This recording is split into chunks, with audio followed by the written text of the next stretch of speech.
बिस्मिल्लाहिर्रहमानिर्रहीम। अस्सलाम वालेकुम नाज़रीन, आप यूट्यूब चैनल देख रहे हैं। मैं इमरान खान हूँ। बलूचिस्तान में एक अफसोसनाक वाक़या पेश आया। एहतजाज कर रहे थे बलूचिस्तान के शहरी, जबरी तौर पे लापता जो लोग हैं उनके लिए, अपने प्यारों के लिए वो एहतजाज कर रहे थे। इस वाक़े पे फायरिंग हुई है और इल्ज़ाम ये आयद किया गया है कि यह फायरिंग पुलिस की जानिब से हुई है। पूरी दुनिया का मीडिया इसको रिपोर्ट कर रहा है। BBC ने इसको कैसे रिपोर्ट किया, अभी जो इस वक्त सूरत हाल है वो ये है कि 3 लोग इस फायरिंग के नतीजे में जाँ बहक हो गए और उसके अलावा वहाँ पे 7-8 लोगों के बारे में बताया जा रहा है जो ज़ख्मी है, जिनमें कुछ की हालत ख़राब है। अब ये बलोच यकजहती कमेटी ने ये इल्ज़ाम लगाया है कि कोयटा के सरियाब रोड पर अभी जो धरना दिया गया था उस पर पुलिस ने फायरिंग की है और शेलिंग की है, जिसके नतीजे में 3 अफराद की हलाकत हुई है। और बलूचिस्तान हुकूमत के तर्जमान ने कहा कि पुलिस ने कानून के मुताबिक कार्रवाई की है, जबकि पुलिस ने कहा जी उन्होंने लोगों के ऊपर फायरिंग नहीं की। अब ये निहत्ते लोग थे, ये एहतजाज कर रहे थे, इन्होंने अपने प्यारों की तस्वीरें हाथों में उठा रखी थी। ये ऐसे तस्वीरें पकड़ के तो वो बैठ जाते हैं, खवातीन भी और मर्द हजरात भी, फिर ये एहतजाज करते हैं। तो ये एक नॉर्मल है। ये बलूचिस्तान भी आते हैं, वहाँ भी एहतजाज करते हैं। मुख्तलिफ एरियाज में, इस्लामाबाद आए, वहाँ पे एहतजाज किया, कोयटा में एहतजाज अक्सर ये करते रहते हैं। और इनका धरना एक लंबे अरसे से चला आ रहा है, खास तौर पर जो बलूचिस्तान वाला है, कई साल से चल रहा है। और अब इनके ऊपर जो है वो फायरिंग की गई है और 3 लोगों की वहाँ पे जो है वो शहादतें हुई हैं। वो जो तीनों लोग हैं उनकी मैयतें सड़क के ऊपर रख के एहतजाज कर रहे हैं जो वहाँ पे मुजाहिरीन हैं। ये नहीं उन्होंने लाशें दफनाने की बजाय वहीं पे सड़क पे रख ली हैं। और वहाँ पे एक छोटा बच्चा भी है जिसकी जान गई है, यानी 12 साल का बच्चा है इतलात के मुताबिक, जिसको पुलिस की गोली का निशाना बना है जो। अच्छा, अब इसमें लोग जबरी गुमशुदगियों के खिलाफ निकलते हैं तो उन पर गोली चलती है, उनके ऊपर टॉर्चर होता है। इस्लामाबाद आते हैं तो उन पर टॉर्चर होता है। अदालतों में जाते हैं तो अदालतें बात नहीं सुनती। पुलिस के पास जाते हैं तो पुलिस बेबस है। तो जो जबरी तौर पे लोग लापता हो रहे हैं पाकिस्तान में, उनकी बात सुनने वाला इस वक्त बज़ाहिर कोई भी बाकी नहीं है। जाफर एक्सप्रेस जो है वो ताहाल बहाल नहीं हो सकी। जो काम करने वाला है वो किया नहीं जा रहा, लोगों के ऊपर अटैक किया जा रहा है। जाफर एक्सप्रेस ताहाल बहाल नहीं हो सकी। इंटरनेट सर्विसेज भी बलूचिस्तान के कई इलाकों में बंद हैं, खुसूसन कोयटा के अंदर जो है वो ताअत्तुल का शिकार है। बड़ी मुश्किल से लोगों को इंटरनेट मुयस्सर आता है और जो मोबाइल फ़ोन के साथ इंटरनेट चलता है वो तो बिल्कुल ही बंद है। और इसके अलावा कामरान मुर्तज़ा साहब का मैं स्टेटमेंट आपको बताता हूँ, क्योंकि वो फजल रहमान साहब की पार्टी से हैं, तो उनका जो स्टेटमेंट है उसको नॉर्मली लोग ये देखते हैं कि वो शायद न्यूट्रल बात करते हैं। तो कामरान मुर्तज़ा साहब ने जो बात कही बलूचिस्तान को लेकर, वो कहते हैं मामला बहुत संजीदा है। मेरे सूबे बलूचिस्तान में दिन को भी सड़कें बंद होती हैं, रात को तो सफर करना नामुमकिन बात है। हमने अपने सब दोस्तों को कह रखा है, या दोस्तों ने हमें कह रखा है कि रात को सफर ना करें और बच्चों के साथ तो बिल्कुल बाहर ना निकलें और बच्चों के साथ बिल्कुल सफर ना करें। अब इसके ऊपर जो है वो एक स्टेटमेंट कासम सूरी साहब का है, वो भी मैं आपके सामने रखता हूं। कोयटा में पुरअमन मुजाहिरीन पर सीधी गोलियां चलाने पर पाकिस्तान तहरीक इंसाफ बलूचिस्तान बलोच यकजहती कमेटी के एहतजाज और शटर डाउन की मुकम्मल हमायत का ऐलान करती है। हम अपने मजलूम बलोचों, बहनों और भाइयों के शाना बशाना खड़े हैं। सदर तहरीक इंसाफ बलूचिस्तान दाऊद शाह काकड़। अब ये एक्चुअली जो है वो जो कमेटी बनी है Balochistan Bloch यकजहती committee, Marang Bloch साहिबा और उनके लोगों ने ऐलान किया कि बलूचिस्तान में अब शटर डाउन हड़ताल कॉल की जाएगी। और उन्होंने कॉल कर दी। उन्होंने कहा जी बिल्कुल अब यहाँ पे एहतजाज होगा क्योंकि हमारे ऊपर सीधी गोलियां चलाई गई हैं। मारंग बलोच साहिबा का एक इंटरव्यू भी चल रहा था सोशल मीडिया पे। अगर उस इंटरव्यू को आप सुने तो आपको मारंग बलोच साहिबा की बातों में, उनकी आंखों में बहते आंसुओं में आपको आइडिया हो जाता है कि बलूचिस्तान किस नौयत की महरूमी का शिकार है। वो बताती हैं कि उनके वालिद की लाश कैसे वापस आई थी। एक लड़की जिसके वालिद को निशान इबरत बनाया गया, जिसके वालिद को कत्ल किया गया, लापता किया गया, फिर उसकी लाश फेंकी गई। अब वो लड़की कैसे एक चट्टान बन के रियासत के सामने खड़ी है।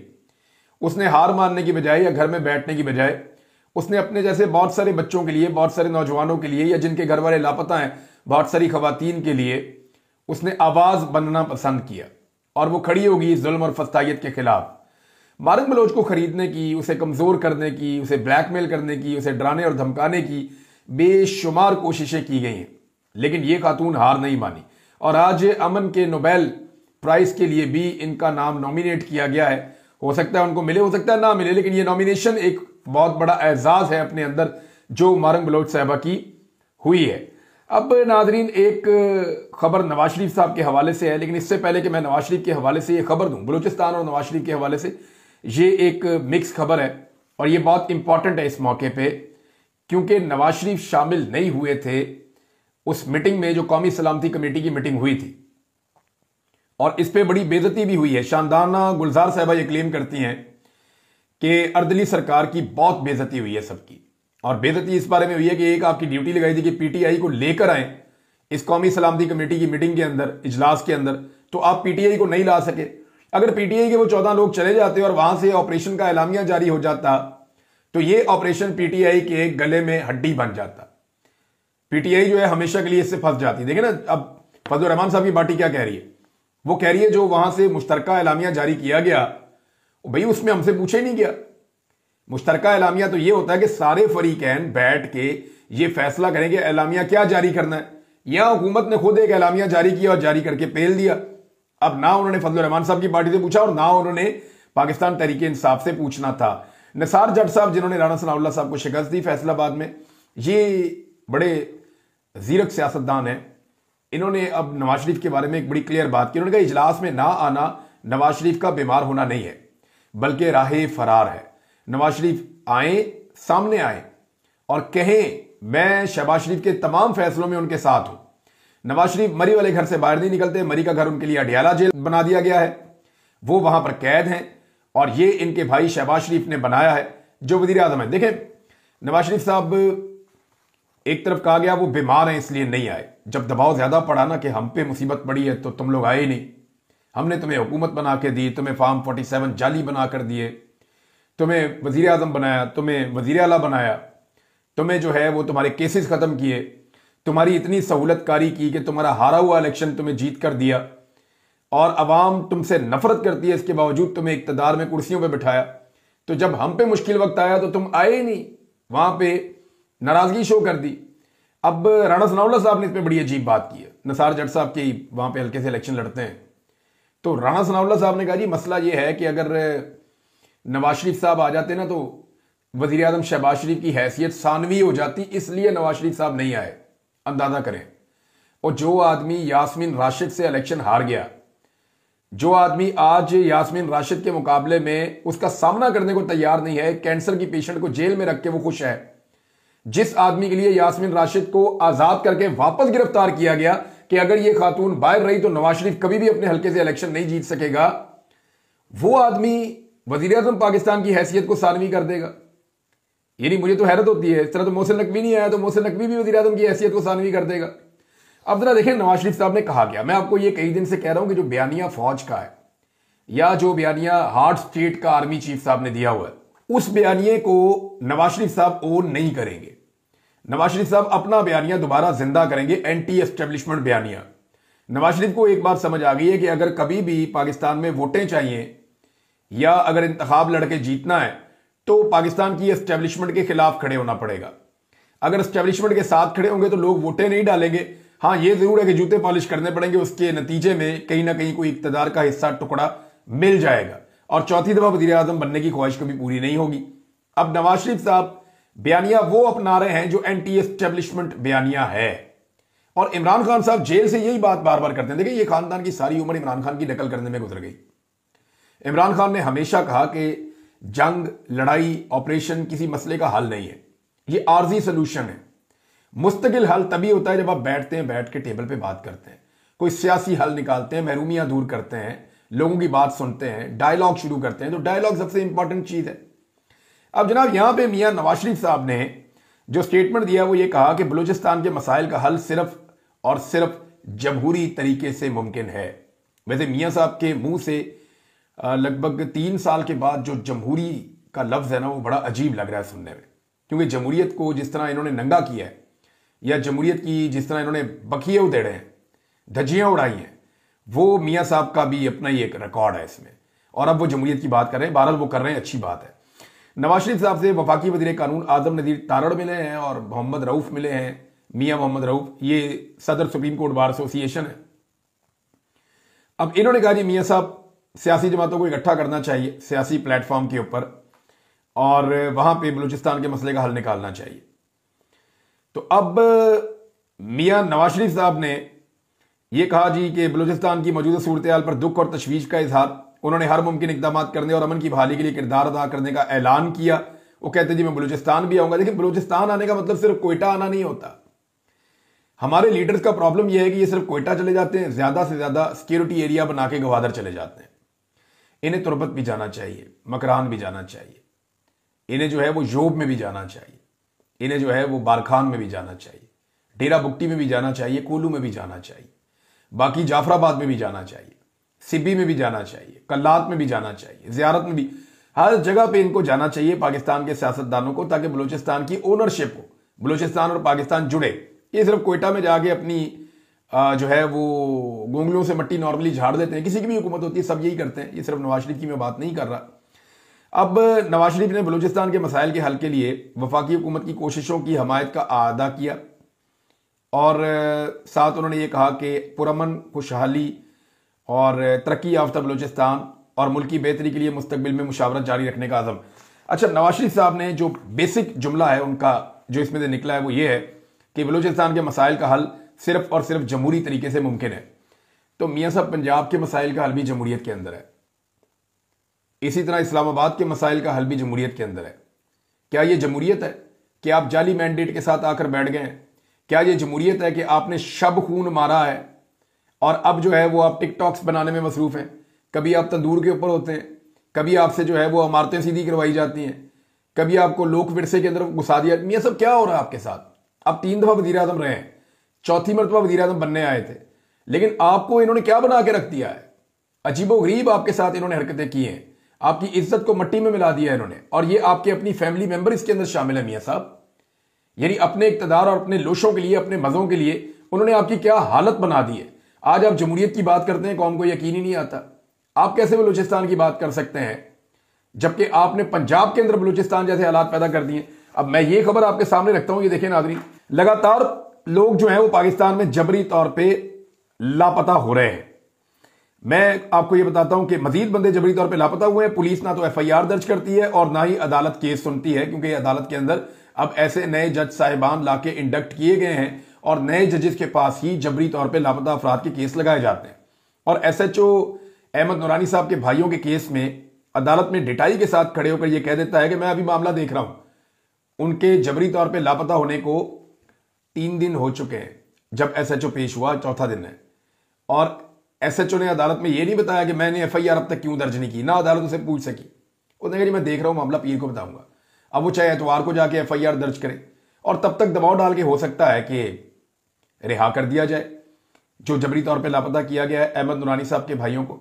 तो 1 हफ्ता 2 हफ्ते तो बड़े आराम से अब मिल जाते हैं, और अगर 6 महीने भी लेने हैं तो ये जुडिशरी के होते हुए और ऐसी पुलिस के होते हुए कौन सा मुश्किल काम है। जबरी गुमशुदगियां पाकिस्तान में इधर न्यू नॉर्मल, जैसे कि DG ISPR ने और बलूचिस्तान के वजीर आला ने इन बातों को नॉर्मलाइज करने की कोशिश की और इसकी जस्टिफिकेशन बड़ी भोंडे तरीके से पेश की कि दुनिया में होता है। भाई दुनिया में कहां होता है कि प्रोफेसर अगवा कर लिए जाएं, सहाफी जबरी तौर पर लापता कर दिए जाएं, शायर जबरी तौर पे लापता कर दिए जाएं, पॉलिटिकल एक्टिविस्ट जबरी तौर पे लापता कर दिए जाएं, सोशल मीडिया एक्टिविस्ट, सवाल उठाने वाले लोग जबरी तौर पे लापता कर दिए जाएं। ऐसे नहीं होता, बल्कि उनके खानदान लापता कर दिए जाएं। अब उमैर राज साहब हैं, ये एक तनकीदी आवाज है, बैरून मुल्क रहते हैं। उनके भाई और उनके वालिद को पाकिस्तान में उठा लिया गया है और उन पर दबाव डाला जा रहा है मुबैना तौर पर कि वीडियोज डिलीट करो जो आपकी टिकटॉक के ऊपर है और माफी मांगो, यह मुतालबा किया जा रहा है। अब वो ये कहते हैं कि कोई ये साबित नहीं कर सकता मैं पाकिस्तान के खिलाफ काम कर रहा हूं, मेरे बाप और भाई को रिहा करो, इनका कोई कसूर नहीं है, ये उमैर राज साहब ने कहा है। नाज़रीन, और लोग भी अगवा हो रहे हैं। अनस नवाज नामी शख्स, ये सहाफ़ी हैं और इनके लिए जरताज गुल वजीर साहब ने भी ट्वीट किया है, कुछ और लोगों ने भी की है, इनके लिए आवाज उठा रहे हैं। इनको उठाया गया जी कि इन्होंने कोई डाटा सरकार का लिया था और उसको पब्लिक कर दिया। फौजिया सिद्दीकी साहबा पाकिस्तान तहरीक इंसाफ से इनका ताल्लुक है, इनको भी FIA ने जो है वो हिरासत में ले लिया है। डॉक्टर इलियास, ये मेडिकल कॉलेज के वाइस प्रिंसिपल है, इनको अगवा किया गया और फिर बाद में पता चला कि इनकी गिरफ्तारी डाली गई है। इसके ऊपर एक स्टेटमेंट भी आया मारक बलोच साहबा का, वो मैं आपके सामने रख देता हूं। डॉक्टर इलियास साहब, डॉक्टर इलियास बलूचिस्तान के सबसे बड़े मेडिकल कॉलेज के वाइस प्रिंसिपल हैं। गुज़िश्ता रात BMC की डॉक्टर कॉलोनी में वाक़ इनके घर पर रियासती फौज और खुफिया इदारों ने बगैर किसी कानूनी जवाज के हमला किया, घर के तकद्दुस को पामाल किया और डॉक्टर इलियास बलोच को गिरफ्तार कर लिया।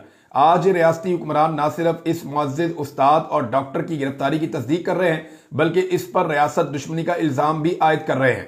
क्या रियासत मुकम्मल तौर पर हवास बाख्ता हो चुकी है? क्या इसके हुक्मरान अपने होशो हवास खो चुके हैं? ये मारक बलोच साहबा का स्टेटमेंट है। डॉक्टर इलियास साहब का अगवा हुआ है, उसके ऊपर भी बहुत शोर मचा हुआ है बलूचिस्तान के अंदर और काफी लोग इसके ऊपर डिस्टर्ब हैं कि अब प्रोफेसर्स को और इस तरह के लोगों को, पढ़े लिखे लोगों को अगवा किया जा रहा है, लापता किया जा रहा है। मैंने आपको आसिफ के बारे में बताया कि बारखान से उनको अगवा किया गया, 13 तारीख से उनको धमकियां दी जा रही थी। नादरीन, बीबीसी ने सुराग लगाने की कोशिश की है तो हुकूमती मौक़िफ़ में झोल नजर आया। जो लाशों वाला मामला था बलूचिस्तान का, जो 13 लाशें लाके दफनाई गई थी, उसके बाद कुछ लाशें बोलते हैं मौजूद हैं वहां पे सिविल अस्पताल के अंदर, कुछ के बारे में कहा जाता है कि लवाकीन ने छीनने की कोशिश की या छीन ली। ये मामला चल रहा था तो इस पे बीबीसी के पास स्टोरी आई तो बीबीसी ने इस पे काम किया। वो कब्रिस्तान भी गए, उन्होंने राब्ते भी किए। तो जो गवर्नमेंट है उन्होंने कहा जी कि ये एक हमारा तरीक़ाकार होता है कि अगर कोई दहशतगर्द है वो मारा जाए तो फिर उसकी अमानतन लाश को दफन कर दिया जाता है और वो दफन करने के लिए हम ईदी से रब्ता करते हैं। ईदी नंबर लगा के जो लोग काबिल शनाख्त नहीं होते उनको दफन कर देते हैं। अब ईदी वालों से रब्ता किया, उन्होंने कहा जी हमने तो ऐसा कुछ किया ही नहीं। अब अंदाजा करें कि इतनी गैर जिम्मेदार हुकूमत है कि उन्होंने एक इदारे का, और नेशनल लेवल का इदारा है, उसका नाम ले लिया कि जनाब उन्होंने वो लाशें दफनाई हैं और उन्होंने ये अपना ऑफिशियल काम किया है और उन्होंने वहां पे नंबर्स भी दे दिए। तो जब ईदी से रब्ता किया गया उन्होंने कहा जी ना हमें कोई लाशें दी गई, ना हमने लाशों का कफन दफन किया और ना हमने कोई नंबर लगाए हैं। तो ईदी ने भी उसकी तरदीद कर दी है। एक अजीब चीज है। नाज़रीन, एक और खबर है और ये बहुत इंपॉर्टेंट खबर है। इसमें एक ट्वीट भी मेरे पास मौजूद है ज़ुल्म खलीलजाद का, मैं आपको ये सब बताता हूं। अमेरिका और अफगानिस्तान के ताल्लुकात पर जो मिडल मैन था वो बहुत परेशान है। देखिए होता क्या है, अब अफगान तालिबान के साथ पाकिस्तान की गवर्नमेंट के अच्छे ताल्लुकात होते थे, एस्टेब्लिशमेंट के भी ठीक होते थे। तो होता यह था कि जब भी कभी अफगान तालिबान के साथ अमेरिका बातचीत करना चाहता था तो पाकिस्तान इसको एक हथियार के तौर पे इस्तेमाल करता था, अमेरिका से बहुत फायदे उठाता था और मिडल मैन का किरदार अदा करता था। अमेरिकन अक्सर पाकिस्तान को कहते थे कि आप हमारे साथ डबल गेम करते हैं। पाकिस्तान ने इसमें बहुत मुनाफा कमाया। ये जो अफगान वॉर है ना, इसमें तो हमारे जर्नैलों ने इतना पैसा बनाया कि उनके बच्चों की शुगर मिले। इतना डॉलर आया था जब ज़िया-उल-हक के दौर में अफगान जंग चल रही थी, तो इतना डॉलर आया था कि उस दौर के जो जर्नैल इसमें इन्वॉल्व थे वो अरबोपति हो गए, उनके बच्चे भी अरबोपति हो गए, बहुत सारे सियासतदान भी बहुत अमीर हो गए। मुबैना तौर पे यानी इल्ज़ाम है नवाज शरीफ साहब ने भी उसामा बिन लादेन से पैसा लिया था पाकिस्तान में इस्तेमाल करने के लिए, पॉलिटिकल इन्फ्लुएंस बढ़ाने के लिए। तो ये सारी चीज़ों को अगर आप प्लस माइनस करें तो ये वॉर बहुत पैसा लेकर आती है, बहुत लोगों ने बहुत पैसा बनाया है। अब हुआ यह है कि पहली मरतबा अमेरिका बराह रास्त अफगानिस्तान के साथ डील कर रहा है। अफगानिस्तान के जो अब तालिबान है ये पढ़े लिखे हैं, इनकी सोच जरा जिद्दत वाली है, ये बहुत तेज है, इन्होंने अपनी इकोनॉमी को भी ठीक किया है, ये सड़कों का जाल बिछा रहे हैं, चीजें जो हैं उनको जिद्दत की तरफ लेकर आ रहे हैं। गो कि इनकी पॉलिसी से आप इख्तलाफ कर सकते हैं, खवातीन की एजुकेशन के हवाले से कुछ बड़े इनके सख्त किस्म के अकायद और नजरियात हैं, बड़ी सख्ती इन्होंने की हुई है। वहां जब मैं अफगानिस्तान में रहा कुछ दिन तो मैंने देखा कि एक तबका नाराज भी है, वो ये कहते हैं कि जी हमारे साथ ज्यादती हो रही है, हमें खुलकर जीने का हक नहीं मिल रहा। लेकिन अगर आप इकोनॉमी की बात करें और बाकी चीजों की, इंफ्रास्ट्रक्चर की बात करें तो उसके ऊपर उनकी अपनी एक सोच है और वो काम कर रहे हैं। जो अफगानिस्तान के इस वक्त के हुक्मरान हैं, जो तालिबान की एक अबूरी हुकूमत बनी हुई है अफगानिस्तान में। अब हुआ यह कि डायरेक्ट जब अमेरिका ने और अफगानिस्तान ने डील किया और अफगानिस्तान ने इसके ऊपर एक स्टेटमेंट जारी किया कि जनाब हमने एक कैदी रिहा कर दिया है और ये अमेरिकन कैदी हमारे पास था 2 साल से और ये गुडविल जेस्चर है अमेरिका के साथ, और यही बात जो है वो ज़ुल्म खलीलजाद ने भी की थी। तो वो अब बराह रास्त आपस में बातचीत कर रहे हैं और मिडल मैन बीच में से निकल गए। तो पाकिस्तान तो ये चाह रहा था कि अमेरिका की और अफगानिस्तान की जंग हो जाए और यहां पे एक नई लड़ाई चले ताकि पाकिस्तान इसके अंदर दोबारा से मुनाफा कमाए। लेकिन हुआ ये कि वो जंग अब नहीं होनी क्योंकि वो आपस में बराह रास्त राब्ते में आ गए हैं। अब कोई तीसरा फरीक बीच में इधर की बात उधर या उधर की बात इधर कर नहीं सकता। वो आपस में एक साथ बातचीत कर रहे हैं। जमहूरी उनकी जो प्रेस रिलीज थी तालिबान की, उसमें एक जमहूरी लफ्ज भी शामिल था, यानी वो भी अब जमहूरियत की बात कर रहे हैं, वो भी इंसानी हकूक की बात कर रहे हैं और इन चीज़ों की बात कर रहे हैं। बहरहाल अच्छी बात है, हो सकता है कि यहां अफगानिस्तान के लिए कुछ बेहतरी निकल आए। लेकिन पाकिस्तान के लिए वो लोग जो ख्वाब देख रहे थे अमेरिका को अफगानिस्तान में एंगेज करने के हवाले से, जनाब यहां से हमने हथियार उठाने हैं, ये करना है वो करना है, उनके ख्वाब टूटे हैं। अब ज़ुल्म खलीलजाद ने कहा कि the massive violation of human rights in Pakistan must stop. अच्छा, ये उन्होंने एमनेस्टी इंटरनेशनल साउथ एशिया ने एक ट्वीट किया पाकिस्तान के हवाले से। वो जो एमनेस्टी इंटरनेशनल है उसने बलूचिस्तान के हवाले से ट्वीट किया था और उन्होंने ये कहा कि जिस तरह बलूचिस्तान के लोगों को, एक्टिविस्ट को टारगेट किया जा रहा है, जो डिटेंशंस हो रही हैं, अनलॉफुल जबरी गुमशुदगियां हो रही हैं, लोगों को लापता किया जा रहा है, उनके ऊपर टॉर्चर किया जा रहा है, उनके ऊपर गोलियां चली हैं। ये ह्यूमन राइट्स की वायलेशन है जो हो रही है लगातार।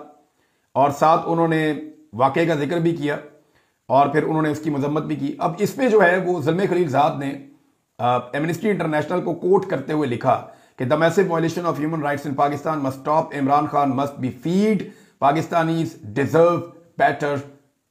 अच्छा, अब ये जो है वो आगे इमरान खान साहब को उन्होंने टैग किया और साथ उन्होंने POTUS पोटस। अब मामला ये है कि ज़ुल्म खलीलज़ाद का ये कहना है कि बहुत बड़ी वायलेशंस हो रही हैं ह्यूमन राइट्स की पाकिस्तान में और इनको ज़रूर रुकना चाहिए। इमरान खान साहब को जो है वो फ़ौरन रिहा करना चाहिए और पाकिस्तानी जो हैं वो इससे बेहतर मुस्तकबिल डिज़र्व करते हैं, यानी वो पाकिस्तानियों का इससे बेहतर मुस्तकबिल होना चाहिए, ये भी उन्होंने कहा।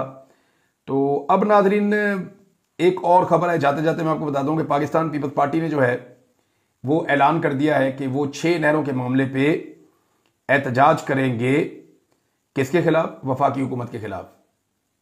पाकिस्तान पीपल्स पार्टी की सिंध की जो हुकूमत है वो वफाकी हुकूमत के खिलाफ एहतजाज का ऐलान करेगी। वफाक में हुकूमत किसकी है? पीपल्स पार्टी की।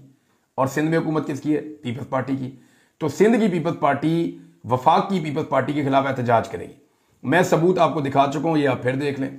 ये आसिफ अली जरदारी साहब के ऑर्डर से ये 6 नहरें बन रही हैं और अब सिंध के अंदर की जो पीपल्स पार्टी है वो आसिफ अली जरदारी के ऑर्डर के खिलाफ एहतजाज करने जा रही है, वफाकी हुकूमत के खिलाफ। ये लोगों को बेवकूफ़ समझते हैं या लोगों को बेवकूफ़ बनाते हैं। लोग रोटी को चोची कहते हैं कि तुम जिस तरफ लगाओगे लोग लग जाएंगे। लोगों ने आपके ट्रक भी देखे हैं, उसकी बत्ती भी देखी है और लोग अब उसके पीछे लगने वाले नहीं हैं। अब तक के लिए इतना ही। अपना ख्याल रखिएगा, अपने इस चैनल का भी। अल्लाह हाफ़िज़।